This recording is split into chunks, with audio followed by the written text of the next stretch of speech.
Explore with mister and Mrs Dasgupta চ্যানেলে আর একটা নতুন ভিডিওতে আপনাদের সকলকে স্বাগতম। আজকে হলো 8 তারিখ, অর্থাৎ 8ই জুন 2026। সময় এখন বাজে প্রায় 2:17 আর আমরা বেরিয়ে পড়েছি আজকে আমাদের নতুন গন্তব্যের উদ্দেশ্যে। নতুন গন্তব্য হলো কচুয়া এবং চাকলা, লোকনাথ বাবার কচুয়া এবং চাকলার ধাম দেখবার উদ্দেশ্যে। বর্তমানে এই মুহূর্তে আমরা রয়েছি বাদুর রোডে। মধ্যমগ্রাম থেকে ডান দিকে ঘুরে গেলাম, বাদুর রোড দিয়ে যাচ্ছি এই মুহূর্তে আমরা কচুয়ার উদ্দেশ্যে। কচুয়া দেখে সেখান থেকে যাব চাকলার উদ্দেশ্যে।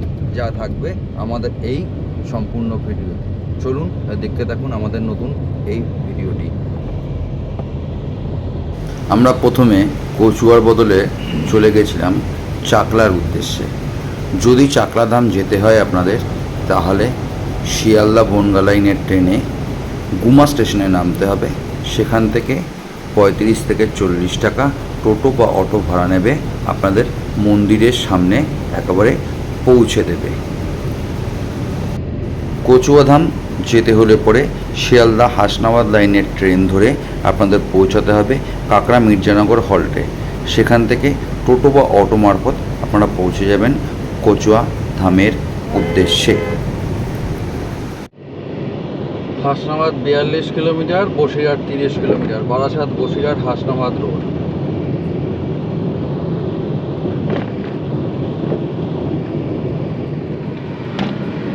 বিরাটি থেকে চাকলার ডিস্টেন্স হলো 37 কিলোমিটার, সময় লাগে 1 ঘন্টা 20 মিনিট। আমরা প্রথমে ভেবেছিলাম কচুয়া যাব, কচুয়া গিয়ে তারপর চাকলা ঢুকবো। তার রুটটা একটু চেঞ্জ করে নিলাম। আমরা এখন এই রাস্তা দিয়ে যাব বেড়াচাপা থেকে বাঁ দিক দিয়ে ঘুরে আমরা চলে যাব প্রথমে চাকলা দেখে, ওখান থেকে এসে কচুয়া দেখে যাবো একটু খড়িবাড়ির দিকে।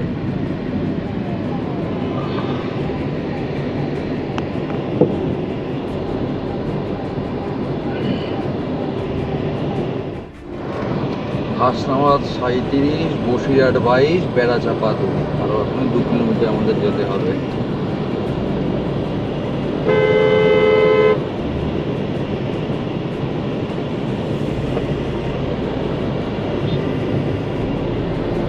গাছটাকে দেখো শুধু।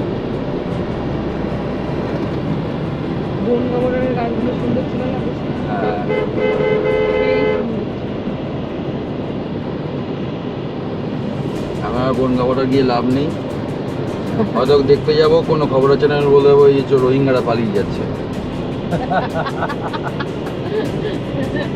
আমাকে পিঠবে ধরে দিন ছাপিয়ে আছি না, বলে কি করবো, তাড়ি দিচ্ছি আমি। এখন তো এই অবস্থা হয়ে গেছে। চন্দ্রকেতুগড় সংগ্রহশালা এখানেই রয়েছে, এই যে এইটা চন্দ্রকেতুগড় সংগ্রহশালা। এটা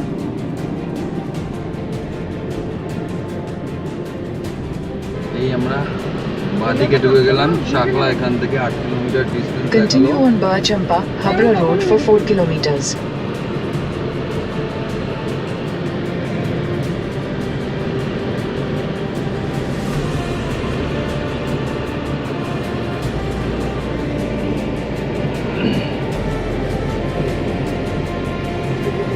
এই চন্দ্রকেতুগড়ের অংশ বিশেষ।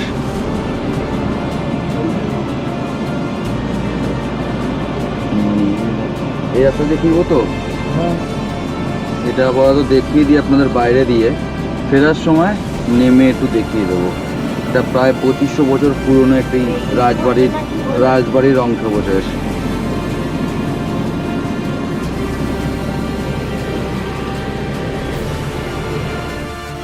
মৌর্য যুগের নগর চন্দ্রকেতুগড়। এই ভিডিওটি আমাদের আগের এপিসোডে আপনারা দেখেছেন।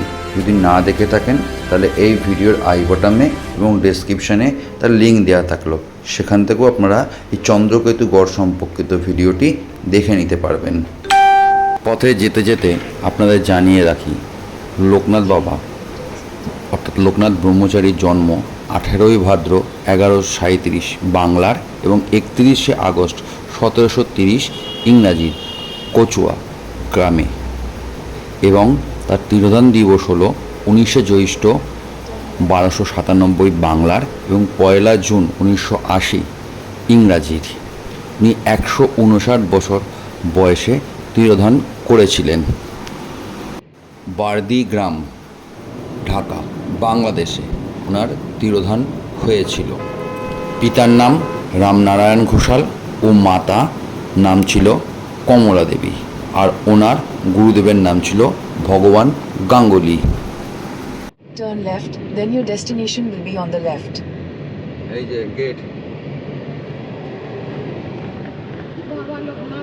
মন্দিরের চত্বরের সামনে ফুলের দোকান রয়েছে, এখান থেকে নিয়ে আপনারা পুজো দিতে পারবেন।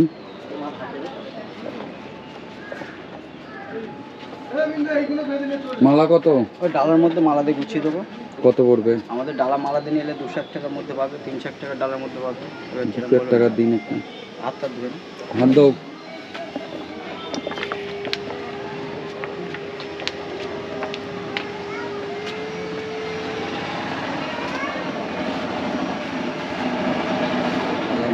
দেবো ভাই, একটা পদ্মফুল দেবো।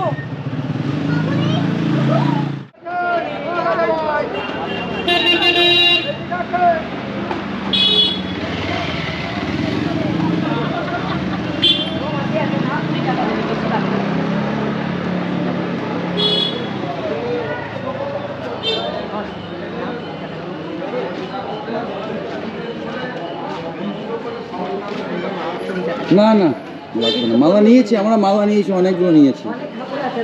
ঠিক আছে।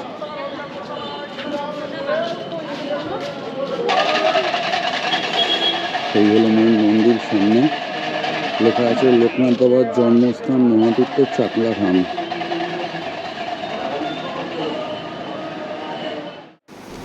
এই হলো মূল মন্দির, আর এখানে একটি সুভিনিয়ার শপ টাইপের দোকান মতো ছিল, আর সামনে ওটি গেস্ট হাউস।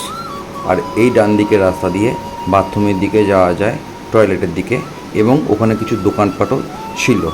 আর এটি ছিল মূল মন্দিরের একটি অংশ বা নাট মন্দির। আমরা এগিয়ে চললাম মূল মন্দিরের দিকে পুজো দেওয়ার উদ্দেশ্যে। মূল মন্দিরটি সিঁড়ির ঠিক পাশে, আর এটি নাট মন্দির।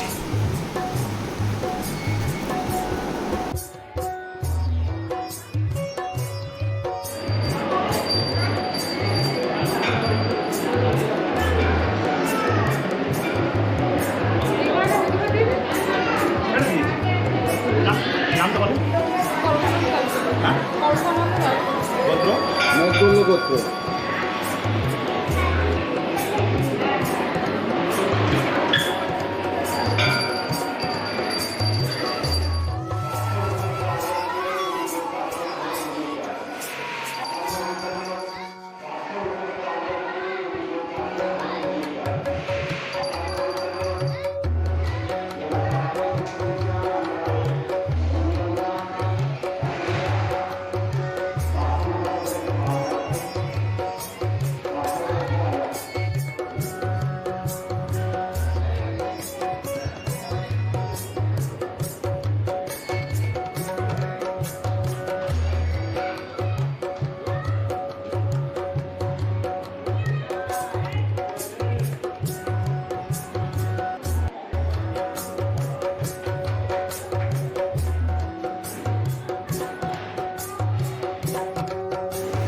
তৈলঙ্গ স্বামীর মন্দির, নাট মন্দিরের নিচের অংশে তৈলঙ্গ স্বামীর মন্দির এটি।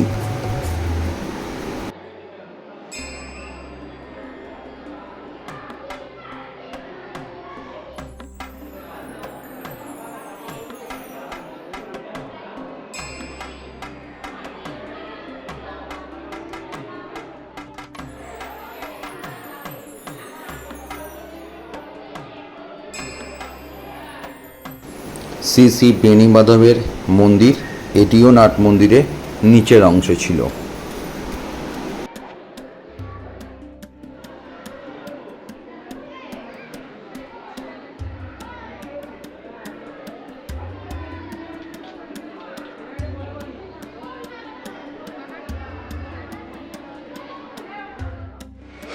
এটা হলো যজ্ঞস্থান।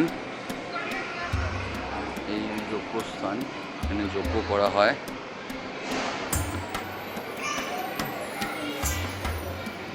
আর এই হলো মূল মন্দির।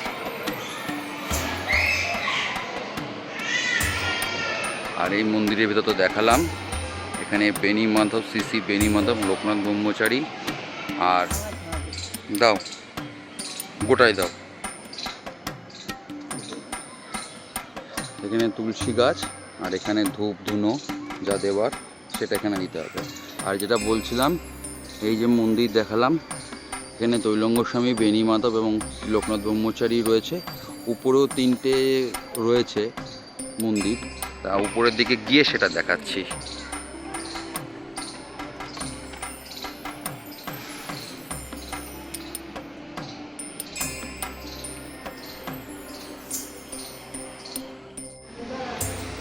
উপরের সিদ্ধিদাতা গণেশের মন্দির, বলরাম সুভদ্রা,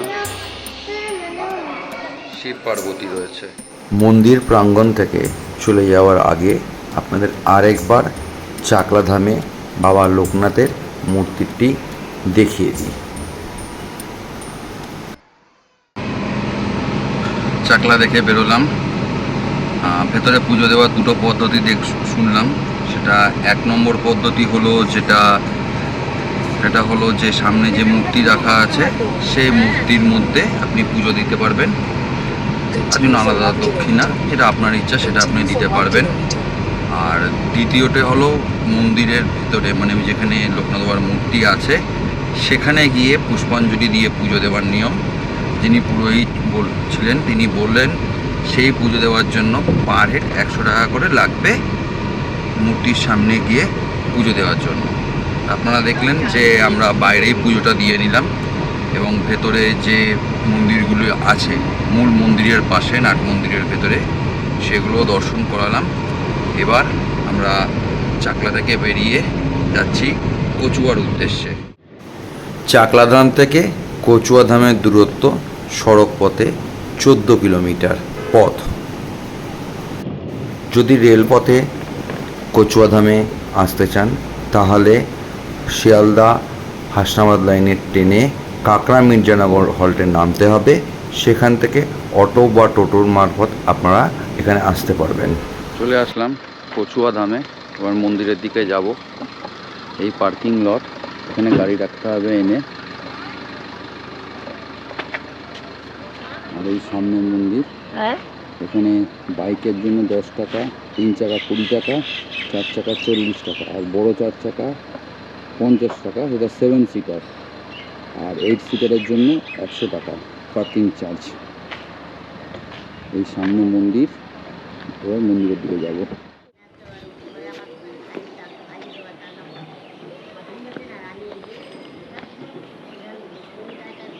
এই হলো মন্দির চত্বর।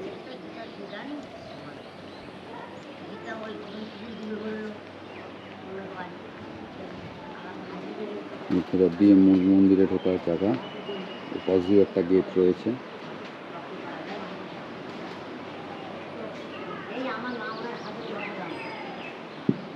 আর এখানে ধূপকাঠি মোমবাতি দেওয়ার জায়গা রয়েছে।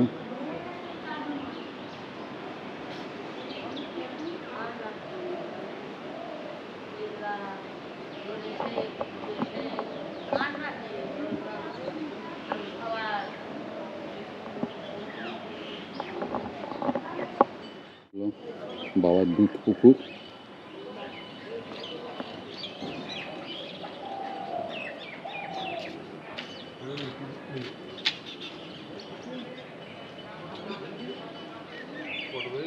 বাবার মাথায় জল ঢালিবার মন্দির। জল ঢালতে হলে এই মন্দিরে এসে জল ঢালতে হবে বাবার মাথায়।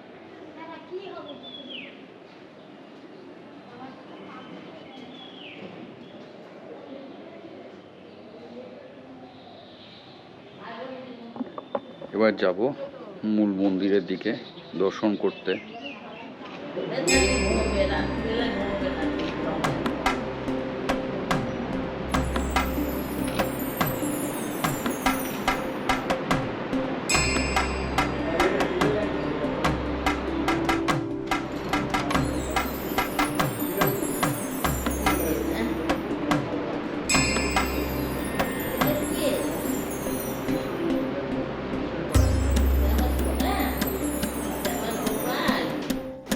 এখানেও দেয়ালের মধ্যে শ্রী বেণী মাধব ও তৈলঙ্গ স্বামীর ফটো দেওয়া আছে। এদিকে দেয়ালে পূর্ণনন্দ ভারতী এবং ব্রহ্মানন্দ ভারতীর ছবি দেওয়া ছিল। কচুয়া ধামে লোকনাথ বাবার মন্দিরে সকাল 8টা থেকে 12টা এবং বিকেল 3টে থেকে রাত্রি 8টা পর্যন্ত পুজো দেওয়া যায়। লোকনাথ ব্রহ্মচারীর 4 ভাইয়ের মধ্যে তিনি ছিলেন সবার ছোট। 1730 খ্রিস্টাব্দের 31শে আগস্ট, 18ই ভাদ্র, 1137 বঙ্গাব্দ ভোর 5:05 উত্তর 24 পরগনা জেলার কচুয়া গ্রামে একটি ব্রাহ্মণ পরিবারে লোকনাথ ব্রহ্মচারীর জন্ম।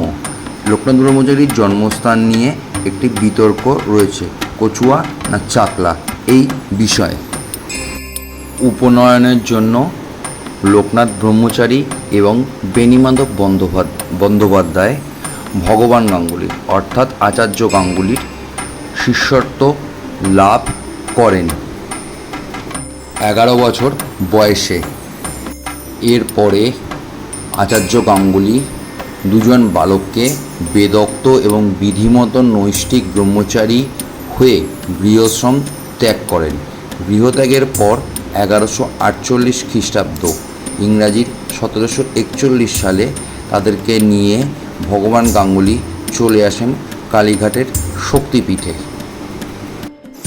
কালীঘাটে আসার পরে বাল্য ব্রহ্মচারীদ্বয় আচার্যকে সাধন ভজন শিক্ষা দেওয়ার কথা বলেন। সাধন ভজনের জন্য নির্জন স্থানের উদ্দেশ্যে তারা কালীঘাট ত্যাগ করেন। নির্জন স্থানে এসে শিষ্যদ্বয় কঠোর সংযম পালন করেন এবং দীর্ঘ 30-40 বছর নক্ত ব্রত অর্থাৎ দিনে অনাহারী আর রাত্রে আহার ধারণ করেন। এরপর একাতরা ব্রত, একদিনের উপবাসের পর দিন আহার, ত্রিরাত্রি, পঞ্চহ, নবরাত্রি ব্রত পালন করেন। আচার্য গাঙ্গুলি তাদের ধ্যান ও যোগ শিক্ষা দেন। এরপর সিদ্ধিলাভের জন্য তারা হিমালয়ের বরফাবৃত এক নির্জন স্থানে উপস্থিত হন। 50 বছরের অধিক সময় কঠিন তপস্যার দ্বারা লোকনাথ সমাধির উচ্চতর শিখরে পৌঁছান এবং পরম তত্ত্ব লাভ করেন। তখন তার বয়স প্রায় 90 বছর। 19 জ্যৈষ্ঠ 1297 বঙ্গাব্দ, 1 জুন 1890 খ্রিস্টাব্দে রবিবার 11:45 বাংলাদেশের নারায়ণগঞ্জের সোনার গাঁওয়ের বড়দি আশ্রমে লোকনাথ ব্রহ্মচারী তিরোধান হয়। সেই সময় তার বয়স ছিল 159 বছর। প্রসাদ, আপনাদের প্রসাদ গ্রহণের সময়সূচিটা এবং প্রসাদের কুপন দেওয়ার সময়টা দেখিয়ে দিই একবার। এখানে দেয়া আছে দুপুরের প্রসাদ গ্রহণের সময়সূচি। প্রথম পর্যায়ে প্রসাদ লাল কুপন, যেটা 12:30টার সময় দেওয়া হয়। দ্বিতীয় পর্যায়ে হলো 1:10 হলুদ কুপন। তৃতীয় পর্যায়ে 1:30 বাদামি কুপন। চতুর্থ পর্যায়ে 2:30 নীল কুপন এবং শেষ পর্যায়ে সাদা কুপন। শেষ পর্যায়টা সময় দেওয়া নেই। সকাল 9টা থেকে বেলা 12টা পর্যন্ত প্রসাদের কুপন দেওয়া হয়। এই হলো অফিস, দান গ্রহণ কেন্দ্র দেয়া আছে। আর বললাম এখানে যে বসিয়ে খাওয়ার বন্দোবস্ত করা আছে, সেটা ভেতরে চেয়ার টেবিল পাতা আছে। ভক্তবৃন্দদেরকে এখানে বসিয়ে খাওয়ানোর বন্দোবস্ত করা আছে। লেখা আছে রান্নার গ্যাসের অনিয়মিত সরবরাহের জন্য আগামী 16/3/2026 সোমবার থেকে শুধুমাত্র খিচুড়ি মহাপ্রসাদ দেয়া হবে, ফ্রাইড রাইস পোলাও দেয়া হবে না।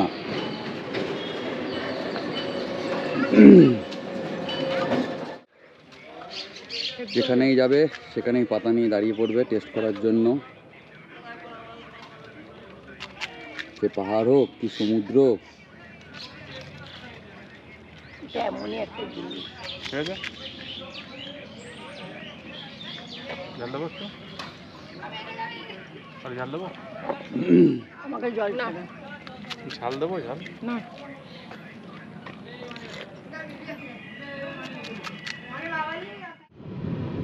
চাকলা দেখে, কচুয়া দেখে এবার বেরিয়ে পড়লাম। যাব একটু খড়িবাড়ির উদ্দেশ্যে।